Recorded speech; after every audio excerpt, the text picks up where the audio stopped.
सलाम नमस्ते सत श्री अकाल। मैं हूं रज़ा और आप देख रहे हैं रज़ाग्राफी की इंटरनेशनल प्राइम टाइम रिपोर्ट, जिस रिपोर्ट के अंदर पूरी दुनिया की बड़ी खबर आपको मिलने वाली है। दोस्तों, कल तक जिसको उम्मीद माना जा रहा था कि ये मुसलमानों की उम्मीद है, उसने मुसलमानों की गर्दन पीछे से काट डाली है। मैं बात कर रहा हूं तुर्की की।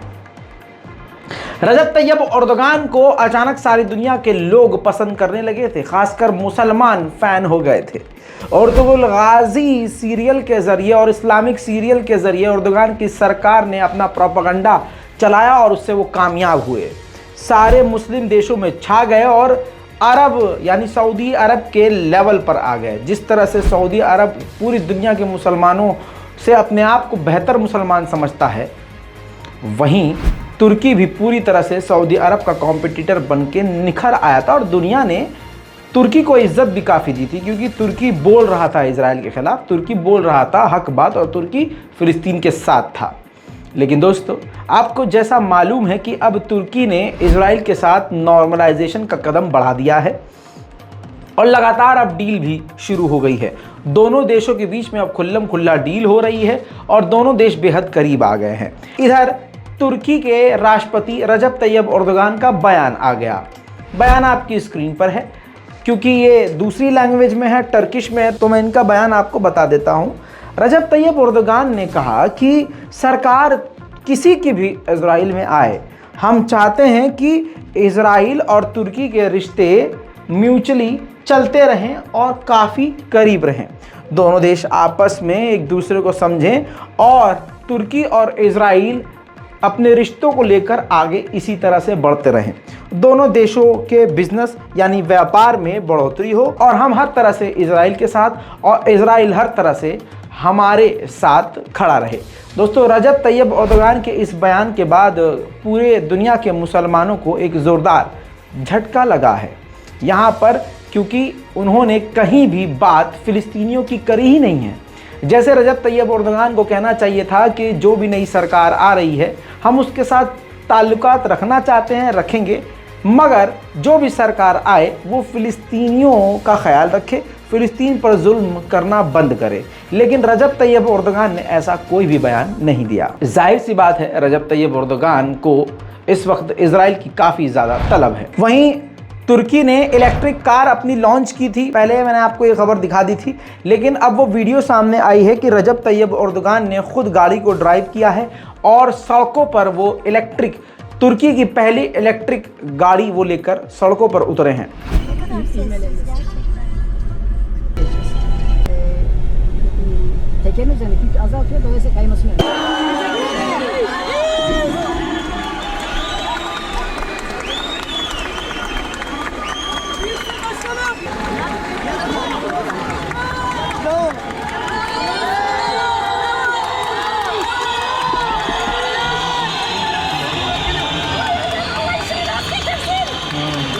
Gidiyor mu? Evet, gidelim. Ya Allah.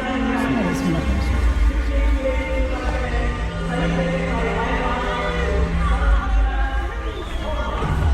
Allah'a emanet. Reis.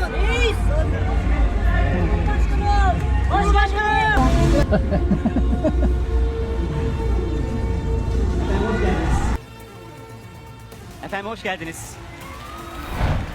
दोस्तों, आपको बताया था मैंने कि नेतन्याहू ने बयान दिया था कि अगर मैं जीता तो लेबनान से डील कैंसिल कर दूंगा। इसके बाद लेबनान के प्रेसिडेंट का बड़ा बयान आया है। लेबनान के प्रेसिडेंट ने कहा है कि इस डील को अमेरिका बचाएगा, क्योंकि मीडिएशन अमेरिका ने किया था। तो दोस्तों, आप समझ सकते हैं, लेबनान नहीं चाहता कि इजराइल से उसका रिश्ता टूटे और ये डील टूटे। आज तक लेबनान इजराइल को मान्यता नहीं दे रहा था, हिजबुल्लाह मान्यता नहीं दे रहा था, हिजबुल्लाह का पूरा ग्रुप इजराइल के खिलाफ था। लेकिन अब पता नहीं कौन सी अड़ंगी फंसाई है इजराइल की इस सरकार ने, जो फिलहाल अभी है कि अब लेबनान नहीं चाहता कि उसकी डील कैंसिल हो। इसी के साथ आगे बढ़ते हुए एक बेहद बड़ी खबर इसी रिपोर्ट पे आपको बता रहा हूं। यूके के नए प्रधानमंत्री ऋषि सुनक बने हैं, जिनके नाम पर बड़ा बवाल हुआ था। भारत में खुशियां मनाई गई थी, पाकिस्तान ने उनको पाकिस्तानी बताया तो भारतवासियों ने उनको भारतीय बताया। बहरहाल उन्हीं ऋषि सुनक की कैबिनेट के मिनिस्टर ने, एक सीनियर अधिकारी ने इजराइल को जोरदार तमाचा मार दिया है।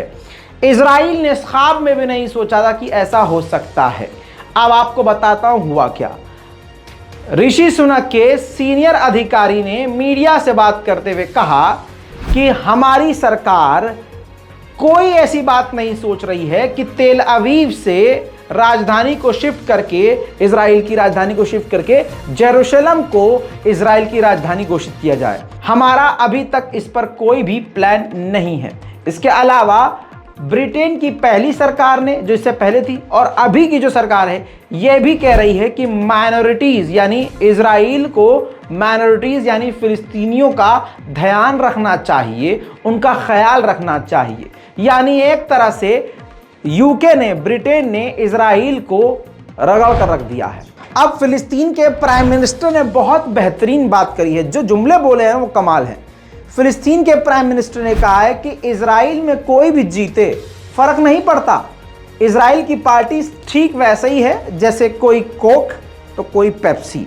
जी हाँ, मतलब सब एक ही जैसी हैं। वहीं ईरान के सुप्रीम लीडर ने बयान दिया है कि हमारी इंटेलिजेंस ने हमको ये जानकारी दी है कि अमेरिका हमारे शहर के, ईरान के शहर के, कुछ छोटे शहर, कुछ बड़े शहरों के लोगों को भड़का रहा है ईरान में प्रदर्शन करने के लिए। वहीं जर्मनी ने अपने लोगों से ये कह दिया है कि जल्द से जल्द ईरान छोड़ दें, गिरफ्तारी का खतरा है, यानी ईरान की गवर्नमेंट आपको गिरफ्तार कर सकती है। वहीं अमेरिका के स्पेशल एनवॉय ने ईरान के खिलाफ जहर हमेशा की तरह उगलते हुए कहा कि यूएन में ईरान को स्पेशल सीट महिलाओं के लिए नहीं मिलनी चाहिए, क्योंकि महिलाओं का खुद ही अपमान ईरान करता है, महिलाओं का सम्मान और महिलाओं के अधिकारों को रौंदता है। सोशल मीडिया पे यह बयान वायरल है और ये ही एक सबूत है जिससे एक बार फिर से साबित हो रहा है कि अमेरिका ही ईरान में हो रहे प्रदर्शनों को भड़का रहा है। These commissions have their own rules, their own procedures, and of course I will defer to my colleagues who work on that directly. So I'm not going to predict what the outcome will be. I think it's a strong statement of a position that makes perfect sense. This is a commission that is created in order to promote the rights of women. A country that tramples those rights shouldn't have a seat on the board. वहीं Iran के IRGC के commander major general Mohammad बाकरी ने बयान दिया है कि Iran अपने क्षेत्र में, इस पूरे के पूरे क्षेत्र में, मिडिल ईस्ट में जो अमेरिका का झूठा नकली जो भौकाल है, जो उसकी एक हवा बनी हुई है ताकत की, उसको चैलेंज करने में ईरान बहुत कामयाब हुआ है। लगातार ईरान ने अमेरिका के जो ख्वाब हैं वो तोड़े हैं, अमेरिका को लगातार टक्कर दी है और अमेरिका से टक्कर लेने के लिए ईरान तैयार है। पाकिस्तान में कल क्या हुआ आपको मालूम है? कल हमने रिपोर्ट स्पेशल ब्रेकिंग न्यूज़ बना के डाली, यूट्यूब ने उसको ब्लॉक कर दिया।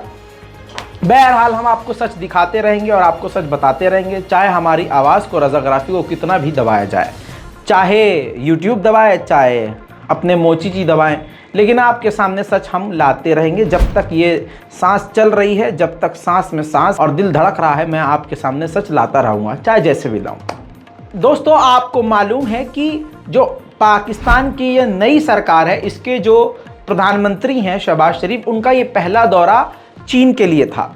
चाइना ने पाकिस्तान की मदद के लिए हाथ बढ़ा दिया है, CPEC प्रोजेक्ट में और भी प्रोजेक्ट्स ऐड कर दिए हैं और पाकिस्तान को मदद देने के लिए भी तैयार है। ऐसे में शहबाज शरीफ और चाइना के शी जिनपिंग की सरकार ने नई चीज़ें और नए प्रोजेक्ट सोचना शुरू कर दिया है, जिससे भारत को काफ़ी अब टेंशन हो गई है। जानकारी के मुताबिक शहबाज शरीफ और चाइना की सरकार ने, बल्कि ये चाइना का ही इंटरेस्ट ज़्यादा था, चाइना ने पाकिस्तान को ऑफर दिया है, बल्कि दोनों ने ये सोचना शुरू कर दिया है कि CPEC का जो प्रोजेक्ट है वो पाकिस्तान से बढ़ता हुआ अफ़गानिस्तान तक हम लेकर जाएं। CPEC प्लस अगर अफ़गानिस्तान पहुंच गया तो बिल्कुल भारत के और भी करीब आ जाएगा, जिससे भारत के लिए बड़ा बड़ा खतरा मंडराएगा। CPEC का विरोध भारत इसलिए भी करता है कि इस प्रोजेक्ट के अंतर्गत भारत के जो कश्मीर का हिस्सा है जिस पर पाकिस्तान का कब्जा है, वो प्रोजेक्ट उस इलाके से भी होता हुआ आता है। भारत इसका विरोध कर रहा है और भारत ने फिर से इसका विरोध जताया है और नाराजगी जताई है। अब पाकिस्तान और अफगानिस्तान की तालिबान सरकार आपस में ही कितना लड़े भिड़े और खिलाफ हों और आपसी सहमति ना हो, लेकिन तालिबान की सरकार को इन्वेस्टमेंट और नए प्रोजेक्ट की ज़रूरत है। तो ऐसे में अगर अफगानिस्तान तक CPEC प्रोजेक्ट पहुंचता भी है तो पाकिस्तान से सारे दर्द, गुस्सा, नाराज़गी एक तरफ करके तालिबान इसका हाथ खोलकर स्वागत करेगा। अब कमाल की बात यह है कि मोदी जी ने कहा था लाल आंख दिखाएंगे चीन को लाल आंख। अब हो ये रहा है कि अंधभक्तों की कुछ और लाल हो गई है। वो अब नहीं बोल रहे हैं, चाइना कुछ भी करे नहीं बोल रहे हैं। टिकटॉक बैन करके तालियां बजाता है, मोदी जी ने टिकटॉक बैन कर दिया। लेकिन लपरझंटसों को ये नहीं पता सब कुछ है लेकिन बोल नहीं पा रहे हैं, फौरन मुंह में गू फाक लेते हैं। उनको ये नहीं पता कि 4 ऐप बैन कर रहे हैं चीन के और सबसे ज्यादा बिजनेस भारत उल्टा चीन से ही कर रहा है ये मोदी सरकार। समझ रहे हैं आप क्रोनोलॉजी नहीं समझ रहे। अब सिर्फ चाइना नहीं, नेपाल भी भारत पर चढ़ रहा है। अब वहां पर चुनाव आने वाले हैं। अब आपकी ही स्क्रीन पर इस रिपोर्ट को देखिए और फुल स्क्रीन पर इसलिए लगा रहा हूं कि जो खाना खाने वाला जो ग्रुप हमारे वीडियोस को देख रहा है और पेशाब के नशे में जो धुत रहकर 2 रुपये में फर्जी ट्वीट करता है, उनके मुंह पर रजाग्राफी आप लोगों की तरफ से थूक सके। टाइटल पढ़िए, चीन के इशारे पर फिर नाचने लगे KP ओली, नेपाल में चुनाव से पहले भारत के खिलाफ जहरीली चाल चली। 100 की सीधी बात यह है कि नेपाल में आम चुनाव से ठीक पहले KP शर्मा ओली ने चीन के इशारे पर बहुत सारी बातें बोली हैं, जिससे भारत और नेपाल के बीच का जो बॉर्डर विवाद है उसको दोहराया गया है। KP ओली ने नेपाल और भारत के बीच सीमा विवाद को एक बार फिर से भड़काना शुरू कर दिया। KP ओली ने चुनाव घोषणा पत्र में भारत के साथ लेख कालापानी सीमा विवाद को प्रमुखता से रखा है, यानी सबसे ज्यादा उसको अहमियत दी है, जिसके बाद भारत और नेपाल के बीच तनाव बढ़ने की आशंका है। अब दोस्तों एक अपडेट फिलीपींस का। बाढ़ तूफान की वजह से 150 से ज्यादा लोग फिलीपींस में मारे गए हैं और उससे ज्यादा नुकसान प्रॉपर्टीज को हुआ है। वीडियोस में आपको दिखा नहीं सकता वरना इस वीडियो को भी ब्लॉक कर दिया जाएगा। एलन मस्क इस वक्त सबसे ज्यादा ट्रेंडिंग पर है, वायरल है।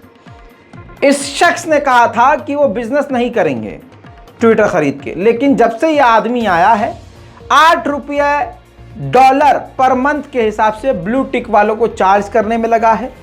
एडिट के जो ऑप्शन दे रहा है ये शख्स, उसके लिए भी वो एक्स्ट्रा, मतलब ट्विटर के हर टूल को ऐसा लग रहा है ये बेच देगा शख्स।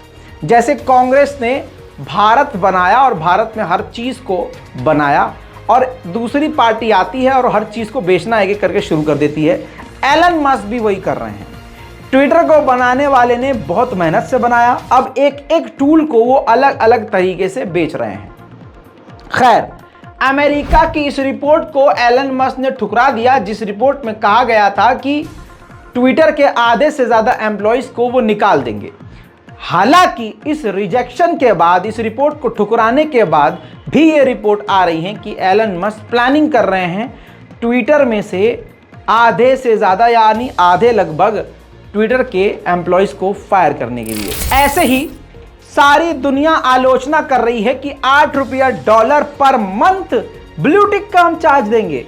इससे सोशल मीडिया पर, खुद ट्विटर पर ही सबसे ज़्यादा आज के टाइम में, कमाल की बात है, ट्विटर के अब CEO मालिक को ही ट्रोल किया जा रहा है, जिसका जवाब एलन मस्क ने कुछ इस तरह से दिया। ये देखिए, एक मीम शेयर किया, वो एक दिखाते हैं स्टारबक्स कॉफ़ी जो आधे घंटे में आप पी के ख़त्म कर देते हैं, वो $8 की है, उस पर जनता हंसती है। लेकिन $8 में जो 30 दिन के लिए आपको वेरीफाई बैज मिल रहा है, उस पर जनता रो रही है। ये एलन मस्क ने खुद ट्वीट किया है। अब मैं आपको नॉर्थ कोरिया लेके चलूं। नॉर्थ कोरिया के खिलाफ जबरदस्त तरीके से साउथ कोरिया और अमेरिका ड्रिल कर रहे हैं, लेकिन नॉर्थ कोरिया जवाबी कार्रवाई दे दनादन कर रहा है। एक दिन में 25-25 रॉकेट दाग देता है और 100 तोप के गोले। पिछले अपडेट में मैंने आपको ये बताया था। अब नया अपडेट ये है कि उधर अमेरिका और साउथ कोरिया ने फिर से ड्रिल करना शुरू किया। इधर लगभग 6 से 7 और बैलिस्टिक मिसाइल नॉर्थ कोरिया ने फिर से दाग दी। इसके अलावा एक रिपोर्ट और आई है कि नॉर्थ कोरिया ने इंटरकॉन्टिनेंटल बैलिस्टिक मिसाइल लॉन्च की, लेकिन साउथ कोरिया के मुताबिक नॉर्थ कोरिया का ये जो मिसाइल है, ये टेस्ट जो था फेल हो गया। अब नॉर्थ कोरिया जो लगातार मिसाइलें दाग रहा था, तो वो मिसाइलें जापान के ऊपर से गुजरती हुई जा रही थीं।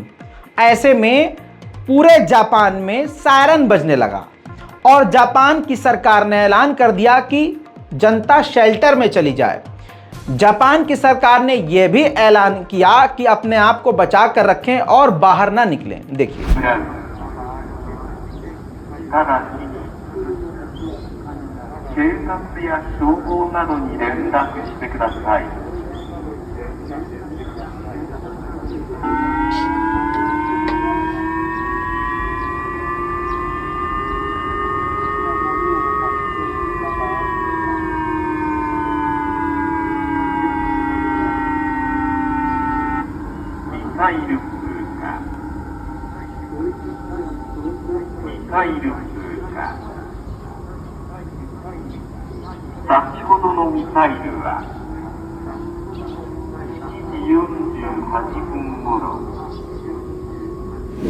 अब ना नॉर्थ कोरिया रुक रहा है, ना अमेरिका और साउथ कोरिया रुक रहे हैं। नॉर्थ कोरिया के इस रवैये के बाद साउथ कोरिया और अमेरिका ने फिर से फैसला किया है कि मिलिट्री ड्रिल को वो और बढ़ा देंगे, बल्कि कम करने के बजाय बल्कि कह रहे हैं बढ़ा देंगे। और इससे अब एक्सपर्ट का ये भी कहना है कि टकराव नॉर्थ कोरिया, साउथ कोरिया और अमेरिका के बीच बढ़ जाएगा। अब पूरी दुनिया में फसाद की जड़ अमेरिका है, आप जानते हैं। ऐसा कोई सगा नहीं जिसे इस कमजोर अमेरिका ने ठगा नहीं। अब क्या होता है, जो 1% भी अमेरिका के खिलाफ हो जाता है, ये फौरन उस पर पाबंदी थोपने के लिए तैयार हो जाता है और अपने दोस्तों से कहता है थोपो, ब्लॉक करो इसे, पाबंदी लगाओ इस पर।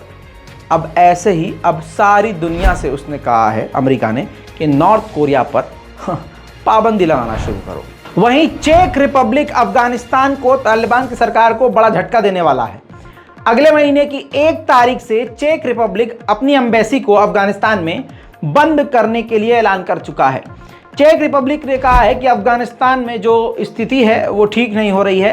तालिबान की सरकार ने जो वादा किया था उसको निभा नहीं रही है, जिसके चलते हुए हम ये फैसला ले रहे हैं। वहीं अब आपको ब्राज़ील के बारे में बता देता हूं। ये जानना आपके लिए बेहद ज़रूरी है, क्योंकि आने वाले वक्त में ब्राज़ील में बहुत कुछ बड़ा होने वाला है, ख़तरनाक होने वाला है।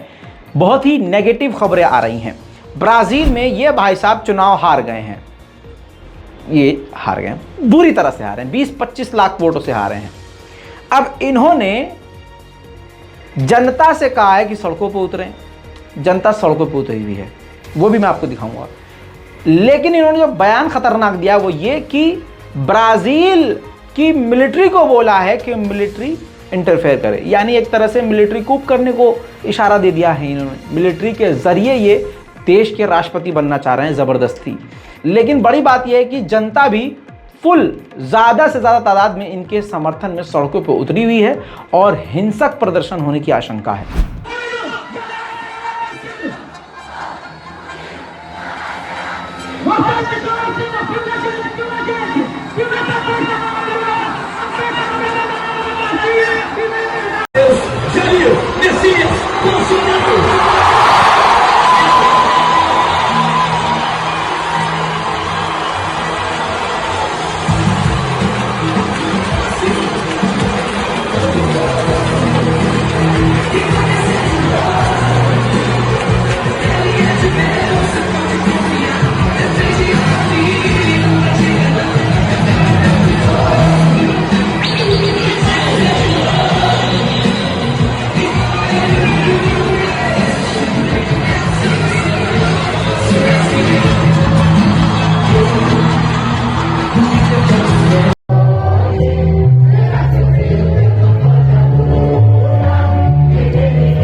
pátria amada, dos filhos dele só irmã, gentil pátria amada.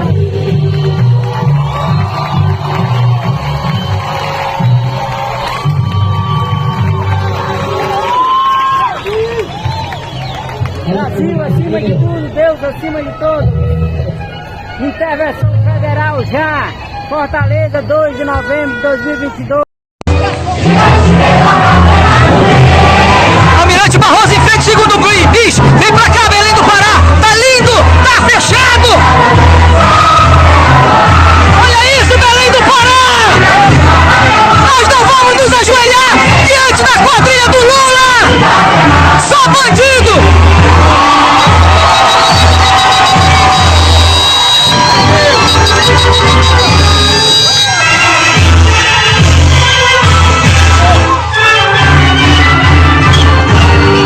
Tá lindo!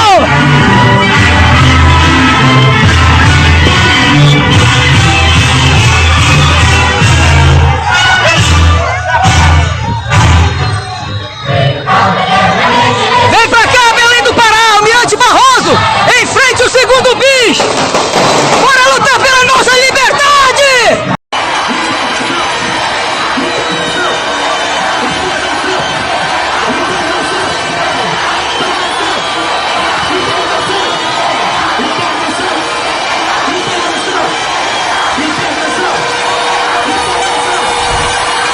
इसी के साथ सबसे बड़ी खबर आपको बता रहा हूं, नेतन्याहू जीत गए हैं। इजराइल के प्रधानमंत्री पद के उम्मीदवार थे नेतन्याहू, और कल ही मैंने बताया था कि नेतन्याहू ने कहा था कि मैं जीत जाऊंगा तो लेबनान के साथ डील कैंसिल कर दूंगा।